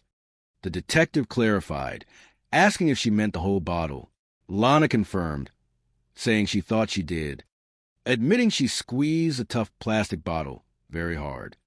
She claimed she just saw the bottle sitting there, felt a sudden impulse, and simply did it. Following this chilling confession, the detective asked her calmly what her personal plans were for the rest of that night. Lana, seeming completely detached from the massive gravity of her own admission, replied that she would just stay there at the station or go home. The detective assured her she would be okay, acknowledging that it was a lot to deal with. Lana then softly asked a rhetorical question out loud, wondering what would happen to her if she had actually caused his death with the eye drops. The detective gave her one final chance, asking if there was absolutely anything else she wanted to add or get off her chest. Lana simply replied no, stating that was absolutely everything. It was a completely damning confession, but legally, the detectives could not formally arrest Lana right at that exact second. They needed the paperwork to clear. Chapter 11, The Arrest and the Truth. After Lana officially confessed on tape, the police allowed her to temporarily leave the station. They spent the remainder of the evening getting all of their legal ducks in a perfect row regarding exactly what specific criminal charges would be officially made against her. They prepared the heavy paperwork and were fully ready to drive back to the lake house the very next morning to finally arrest Lana Clayton for murder. But very early that next morning, the police dispatch suddenly got a frantic call from one of Lana's close neighbors at the lake. The neighbor had gone over to check on her and had found several notes of suicide scattered around. The neighbor was deeply afraid that Lana had successfully harmed herself. Lana, being highly intelligent, knew perfectly well that the police were going to be coming back the very next day. She fully knew they would arrive carrying legal warrants for her immediate arrest. Deciding to take the coward's way out, she had intentionally turned the dangerous gas on in the house, walked heavily upstairs, and swallowed a large handful of random pills in a desperate attempt to kill herself. The emergency responders rushed into the house and quickly found her lying entirely unconscious in her bed. She was immediately taken by ambulance to the local hospital. There, she was medically treated, stabilized, and ultimately released back into the custody of law enforcement. Upon her medical release, she was immediately officially arrested by the waiting detectives on the severe charges of first-degree murder and the malicious tampering with food items. The devastated family was quickly informed of Lana's dramatic arrest. A detective from the York County station called Nick directly. The detective simply said that he wanted to kindly bring Nick up to speed on the case, and plainly stated that Lana had fully confessed to the poisoning. Nick was driving his car when he heard the words. He pulled over to the side of the road right away. The absolute reality of the betrayal hit him incredibly hard, feeling literally like he had just been struck in the face with a heavy baseball bat. He quickly dialed his Aunt Rosie. When Rosie answered the ringing phone, the news broke her heart all over again. She found herself screaming into the receiver, repeating over and over that Lana had actually killed him. The legal process moved agonizingly slowly, but finally, on January 16, 2020, a resolution was reached in the courtroom. Lana Clayton decided to accept a formal plea deal from the state prosecutors. Standing before the judge, she officially admitted her guilt on the slightly reduced charges of voluntary manslaughter and illegal tampering with a drug or food product. The original, much heavier legal indictment had been for straight murder. By pleading to a lesser offense like voluntary manslaughter, she avoided a trial. In her prepared statement, Lana insisted she had only acted out of frustration. She claimed her own medical knowledge of the chemical was based purely on watching fictional movies, believing it would only cause temporary discomfort and minor diarrhea. She stubbornly insisted to the court that she never, ever truly intended for Steve to actually die, maintaining she just wanted a petty revenge for his alleged abuse. But absolutely none of Steve's loyal friends and loving family believed for a single second that Steve was ever an abusive man. They saw her false allegations clearly for what they were: a desperate, calculated attempt to assassinate Steve's sterling character to save her own skin. Countless other people who truly knew him well, including the many young men who he had successfully mentored over the decades, gladly came forward to publicly testify that he was a wonderfully kind, gentle person. They stated under oath that there was absolutely no abuse of any sort associated with Stephen. The family knew Lana was simply trying to do absolutely whatever she possibly could illegally save herself from receiving a very, very long prison sentence, and to avoid potentially facing the ultimate punishment of the state death penalty. They all knew Steve was a purely gentle soul, a man completely incapable of ever physically harming someone he loved. The state prosecutors agreed with the family, based entirely on the detailed timeline established by the toxicology report. The prosecutors firmly believed that Steve had suffered agonizingly for 3 whole days before finally dying. Lana had casually told the police that she administered the fatal dose on Thursday morning, but the prosecutors knew as a matter of absolute, undeniable scientific fact, provided by the expert toxicologist, that her timeline was completely biologically impossible. The expert testified that Steve would have died rapidly on Thursday morning if he had actually ingested that massive, lethal amount all at once on Thursday. For him to have been so violently sick for all of that extended time in the bedroom clearly indicated a much more sinister reality. It strongly implied that she continually, methodically gave him the secret medication throughout that entire 3-day period. She had purposefully poisoned him with the eye drops little by little over days. Furthermore, Lana, a highly trained registered nurse, never once sought to call a doctor or summon any medical help for him after the initial poisoning began. The family pointed out that Stephen would never have willingly stayed lying in a terribly urine-soaked mattress. He was famously known as a total clean freak. He absolutely would not have ever stood for such a disgusting thing if he had any power to stop it. The tragic reality was that the steady poisoning left him simply too physically weak to get up and move himself to the bathroom. Adding to the horror, she had intentionally removed his communication. There was no cellular phone left in his reach, and there was absolutely no traditional landline telephone installed anywhere in the large house, meaning he could not possibly call somebody for a rescue. The prosecutors argued that this calculated setup put Steve directly into a terrible situation of being literally tortured in his own bed, completely trapped with absolutely no way to get outside help. The prosecution believed that finally, when Saturday arrived, she coldly knew it was time to end it.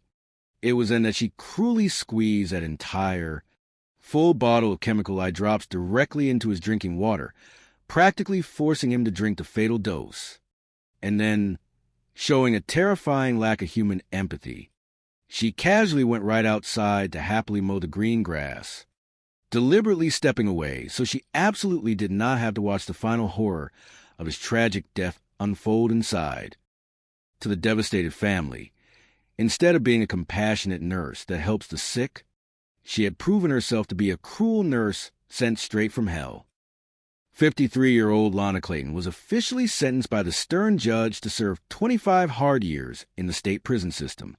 Until the very end of the proceedings, she stubbornly never, ever admitted out loud that she had fully intended to actually kill Steve. But the cold, hard medical facts strongly showed otherwise. For Rosie and the rest of the grieving relatives, justice felt incomplete. Rosie stated clearly that she felt like there was absolutely no legal penalty existing in the law, books that would have ever been genuinely great enough to punish Lana for her crimes. Nick echoed this sentiment, stating plainly that this was 3 whole days of a woman methodically, intentionally poisoning his absolute best friend, and then finally killing him in cold blood. The family was deeply horrified by the complex, twisted thought process that absolutely had to go into her putting on this massive, fake charade of a grieving widow, a charade she coldly carried right on through till the very bitter end of the investigation. To them, her actions were the absolute, dictionary definition of a true monster. The most terrifying thought for the family was realizing just how incredibly close Lana actually came to completely getting away with the perfect murder. There almost was not a full autopsy performed on his body. The family knew that if they had not fiercely demanded an autopsy and toxicology screening, the official, permanent ruling of the local coroner would have always remained that this was simply a tragic, natural heart episode. The grim truth was that Lana ultimately did this terrible thing to herself by being entirely too greedy. The family realized that had she simply acted like the normal, quiet, gentle Lana, they thought they knew, gracefully grieving the sad loss of her older husband, absolutely no one in the family or the police force would have ever had any reason to harbor any suspicion whatsoever. Chapter 12. The Enduring Light. Although Lana constantly insisted to the courts that Steve's tragic death was completely unintentional, his devoted family and the sharp prosecution team firmly believed it was a highly deliberate, cold-blooded act. And they believed they knew exactly what the true motivation was: pure, unadulterated financial gain. The one incredibly obvious and glaring motive staring everyone in the face was Steve's vast, accumulated wealth, because Lana had claimed there was absolutely no legal will. The inheritance laws in the state of South Carolina dictated that absolutely everything he owned legally goes directly to the surviving spouse. The family reasoned that Lana, being a smart woman, would easily know this legal fact. She knew that if Steve was permanently gone, she would immediately get absolutely everything he had worked his entire life to build. The relatives realized with cold clarity that if somebody truly wanted to do something incredibly malicious and greedy like this, all they practically had to do was secretly get rid of the written will. and then automatically all the money and property belonged entirely to them. It was a tragic tale of terrible greed destroying a beautiful life. But as the heavy prison doors finally slammed shut on Lana Clayton, sealing her fate for the next 25 years, the Clayton family made a profound, collective decision. They absolutely refused to let the dark, terrible circumstances of his passing forever overshadow the bright, beautiful reality of the magnificent way Steve had actually lived his life. They were determined to bravely try to move on with their own lives, carrying his bright spirit forward, even though they had to do it without Steve physically walking beside them. They gathered together often, sharing their most cherished memories. They played the old home videos constantly, filling their own houses with the recorded sound of his booming, joyful voice shouting out his famous, "Hello, hello, hello." Rosie often watched the beautiful video of his speech from her wedding day, listening to him joke about using humor as his personal way of getting away from the heavy emotional stuff. She cried, but they were tears mingled with profound gratitude for the time she had with him. When asked what they missed the most, the answers flowed easily. Nick admitted that he missed absolutely a lot about his Uncle Steve, but he most deeply missed simply hearing his comforting voice. Others chimed in, saying what they missed most about Steve was his famously over-the-top, brilliant personality. They missed that big, boisterous, deeply gregarious character that could enter any dull room and instantly just take over absolutely everything with pure joy. Everyone agreed that Steve was a truly amazing person. They acknowledged openly that it had been incredibly difficult navigating the world, not having his strong presence around to guide them. Rosie smiled through her tears, stating that the specific thing she absolutely missed the most about her beloved brother Steve was his infectious, booming laughter and his rare, magical ability to instantly light up a dark room. The family found peace in knowing that they had successfully fought for his truth. They had uncovered the hidden darkness and ensured that justice, however imperfect, was finally served. But their final thoughts were never about the woman who took him. Their thoughts were always entirely about the magnificent man who had given them so much love. They acknowledged the painful truth that Stephen was unfairly stolen from them. He was violently stolen from absolutely everyone in the world who truly loved him. But they also knew that his immense generosity, his hilarious spirit, and his massive, loving heart could never truly be erased. Steve Clayton's light had simply been too bright to ever be truly extinguished. It continued to shine warmly in the memories of the young men he had kindly mentored, in the successful businesses he had helped build, and most powerfully in the fiercely loyal hearts of the beloved family he had left behind. This is the story of a successful and generous businessman, a man whose voice would boom with a cheerful, "Hello, hello, hello," the moment he entered a room. He was a man who met a nurse with a heart he believed was as big as his own. She struck his family as being very quiet, but very sweet and very nice. He fell head over heels, unable to hide the profound feelings he had for her. He was very much in love. But when a mysterious sickness consumed their marriage, his loved ones knew deep down that something was very wrong. They learned the hard way that wealth is no protection against deception, and that what appeared to be a peaceful passing was not a natural death. The story truly begins on a day of pure celebration. Welcome to the joining of two wonderful people. It is March 10th, 2007, in the vibrant city of Miami, Florida. The sun is shining, casting a golden glow over a day that bride Rosemary Clayton and her family have anticipated for months. She is finally marrying her love, William Leslie. Walking beside her, his arm offered as a sturdy anchor, is Rosie's oldest brother, 52-year-old Steve Clayton. He is proudly walking her down the aisle, just 11 months prior to this joyous wedding. The family suffered profound loss when their beloved father passed away. When the time came to plan the ceremony, Rosie had asked her brother if he would step in. Of course, there were a lot of tears shared between them. Rosie could not imagine anybody else standing in place for their dad. When the officiant asks, Who gives this woman to be married to this man? Steve's voice is steady and full of emotion as he replies, I do, in the memory of my father. It is a deeply sentimental moment to be gathered at something so special, a milestone where their dad is not physically present, yet his spirit is felt in every corner of the room, with their father's passing. Rosie's brother Steve has naturally assumed the role of the head of the family, and though he has never had children of his own, he has always been a father figure to his siblings. When their father and mother were married, Steve was just about 2 or 3 years old. He grew up alongside 4 sisters, with Rosie being the youngest of the bunch. Steve is 10 years older than Rosie. So there really was not a single moment in her memory when Steve was not a guiding force in her life. Steve was her big brother, and he was her hero. He embodied everything a little girl would want in an older sibling. He played football, he wrestled in high school, and his